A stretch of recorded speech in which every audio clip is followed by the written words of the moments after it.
আমার কাছে এই আপেল গাছটা কয়েকদিন ধরে রয়েছে, গ্রো ব্যাগে আছে। আমি ভাবছিলাম গাছটাকে আর কিছুদিন পরে বসাবো টবে, একটু টেম্পারেচার কমে গেলে। কিন্তু এই গ্রো ব্যাগে মাটি অনেক কম রয়েছে, জল দেওয়ার সাথে সাথে মাটি শুকিয়ে যাচ্ছে। তাই গাছটাকে পটিং করা ছাড়া কোনো উপায় নেই। এখন গাছ বসানোর জন্য মাটির টব সবচেয়ে ভালো। মাটির টবের গায়ে অসংখ্য ছোট ছোট ছিদ্র থাকে, ওই ছিদ্র দিয়ে টবের ভেতরের জল বাইরে বেরিয়ে আসে এবং ওই জল যখন বাষ্পীভূত হয় তখন যে লিন তাপের প্রয়োজন হয় তখন সেটা ওই জল টব থেকে গ্রহণ করে, যার ফলে টব ঠান্ডা থাকে।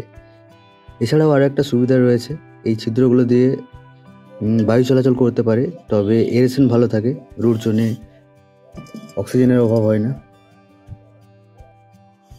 আমি 6 ইঞ্চি সাইজের টব নিয়েছি, তার কারণটা হলো এখন আমি গাছটাকে পটিং করছি 6 ইঞ্চি সাইজের টবে। বর্ষা শুরু হওয়ার সাথে সাথেই গাছটাকে আমি 8 ইঞ্চি বা 10 ইঞ্চি সাইজের টবে রিপোর্টিং করে দেব। আর এখন যে মাটিটা আমি তৈরি করব, সেই মাটিটাকে এমনভাবে তৈরি করব যাতে মাটিটা ময়েশ্চার খুব ভালোভাবে ধরে রাখতে পারে, সহজে ড্রাই না হয়ে যায়।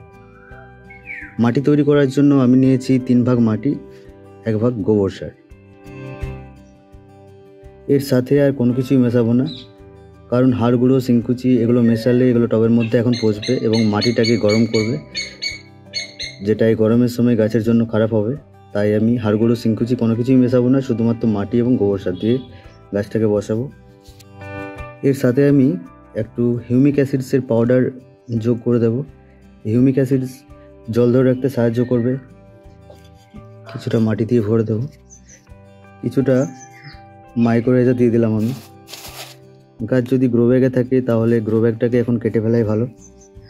গাছটাকে টেনে হিঁচড়ে গ্রো ব্যাগ থেকে বার করতে গিয়ে রুট ড্যামেজ হলে সেটা গাছের জন্য খারাপ হবে। এখন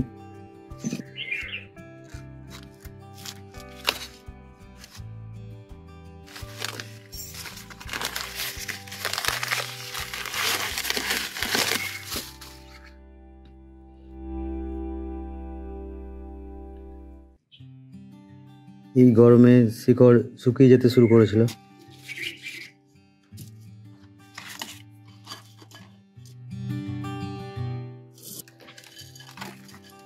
সাইড দিয়ে একটু মাটি দেওয়ার পর আমি আরও একটু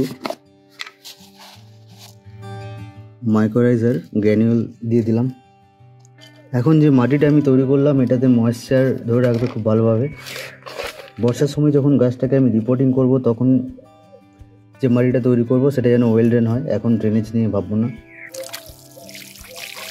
গাছ বসানোর পর গাছে খুব ভালোভাবে একবার জল দিয়ে দিতে হবে, যেন টবের পুরো মাটি ভিজে যায়, জল নিচ দিয়ে বেরিয়ে আসে। তারপর গাছটাকে 7 থেকে 10 দিনের জন্য ছায়াযুক্ত জায়গায় রেখে দিতে হবে, যেন ডাইরেক্ট সানলাইট না পায়। তারপর গাছটাকে ধীরে ধীরে সানলাইটে রাখা যাবে। এই গরমের সময় যদি গাছকে পটিং করতে হয় তাহলে এভাবে করলে গাছের কোনো ক্ষতি হবে না এবং 100% এটা শিওর যে গাছ মারা যাবে না, গাছ ঠিক থাকবে।